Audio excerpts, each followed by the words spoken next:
నీలో లోపం ఉన్నా, అవిధేయతలున్నా, కొన్నిసార్లు తొట్టుపాట్లు నీ జీవితంలో ఉన్నా, మాట తూలని అంతరంగంలో పాపం అంటే ఏదేదో అనుకుంటాం మనం.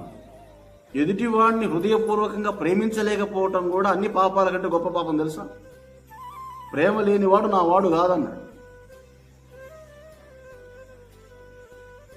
నువ్వు గంటలు గంటలు ప్రార్థన చేస్తావు, కానీ శత్రువుని ప్రేమించలేవు.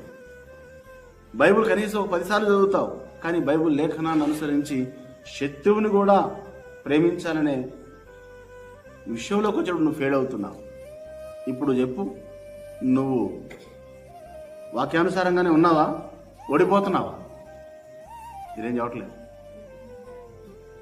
మరి ప్రేమ కలిగి ఉండాలని దేవుడు వాక్యం చెబుతుంటే ప్రేమను కోల్పోయి బ్రతుకుతున్నావంటే, శత్రువుని ప్రేమించలేకపోతున్నావంటే నీ జీవితంలో వాక్యం నెరవేరుతుందంటావా?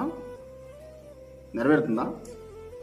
అప్పుడు ఓటం పాలయ్యావా, విజయాన్ని కలిగి ఉన్నావా?